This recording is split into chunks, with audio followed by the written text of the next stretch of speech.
প্ৰাণৰ শিল্পী জুবিন গাৰ্গৰ মৃত্যুৰ ন্যায় বিচাৰি তেজপুৰ যুৱ কংগ্ৰেছৰ অনশন। শোণিতপুৰ জিলা যুৱ কংগ্ৰেছৰ উদ্যোগত ৰাজীৱ ভৱনৰ সন্মুখত 12 ঘণ্টীয়া অনশন কাৰ্যসূচী গ্ৰহণ কৰিছে কংগ্ৰেছ কৰ্মীসকলে। SIT তদন্তৰ নামত ভেকু ভাওনা চলি আছে বুলি অভিযোগ কৰে শোণিতপুৰ জিলা যুৱ কংগ্ৰেছৰ সভাপতি মনজিৎ কলিতাই। আমাৰ প্ৰাণৰ শিল্পী হিয়াৰ আমঠু জুবিন গাৰ্গ ডাঙৰীয়াৰ মৃত্যুৰ ন্যায়ৰ বাবে আঢ়ৈ মাহ পিছতো এনেদৰে অনশন কৰিব লগা হৈছে, অনশনৰ কাৰ্যসূচী হাতত ল'ব লগা হৈছে। প্ৰথমে সেয়া আমাৰ বাবে এক অতি দুখজনক আৰু দুৰ্ভাগ্যজনক। আজি আমাৰ মুখ্যমন্ত্ৰী ডাঙৰীয়াই কি কৈ আছে? মুখ্যমন্ত্ৰী ডাঙৰীয়াই কৈ আছে যে SIT ৰিপৰ্ট 8 তাৰিখে ওলাব, SIT ৰিপৰ্ট অমুক তাৰিখে ওলাব, কিন্তু আজিলৈকে SIT ৰিপৰ্ট দিবলৈ সক্ষম হোৱা নাই। আৰু আপোনালোকে চাওক, এই যে SIT যি তদন্তৰ এখন ভেকু ভাওনা যে ৰচিছে, আজি ইয়তখনৰ যিজন চালক, সেই চালকজনক আজি জেৰা কৰিব লাগিছিল নে নালাগিছিল? আজি জুবিন গাৰ্গ ডাঙৰীয়াই আগ ৰাতি যিখন হোটেলত নিশা কটাইছিল বুলি নিউজত খবৰ ওলাইছে, নিশা কটাইছিল নে নাই আমি সেই বিষয়েও সঠিকভাৱে অৱগত নহয়। সেই মেনেজাৰজনক আজি জেৰা কৰিব লাগিছিল নে নাই?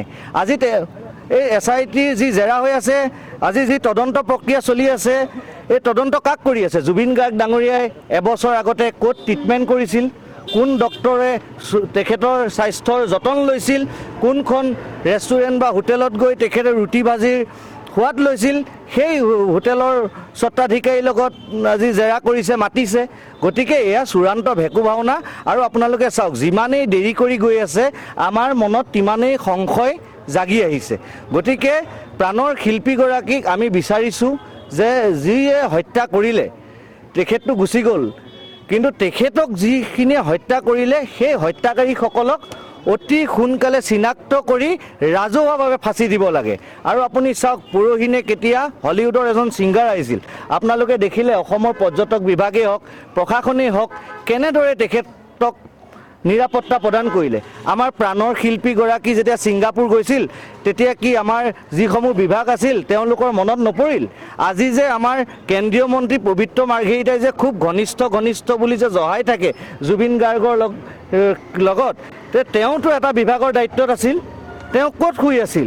মই অনুৰোধ জনাম SIT যিসকল আছে, যাতে এই পবিত্ৰ মাৰ্ঘেৰিটা আমাৰ যি কেন্দ্ৰীয় মন্ত্ৰী, তেওঁকো SITৰ আওতালৈ আনিব লাগে, তদন্তৰ আওতালৈ আনিব লাগে। আমি অতি সোনকালে জুবিনদাৰ যি মৃত্যু, ইয়াৰ তদন্ত বিচাৰিছোঁ আৰু দোষীক ফাঁচি দিয়াটো বিচাৰিছোঁ। নহ'লে পৰৱৰ্তী সময়ত ইয়াতকৈ তীব্ৰতৰ অনশন অসম প্ৰদেশ যুৱ কংগ্ৰেছৰ উদ্যোগত প্ৰতিখন জিলাতেই তীব্ৰতৰভাৱে গঢ়ি তোলা হ'ব।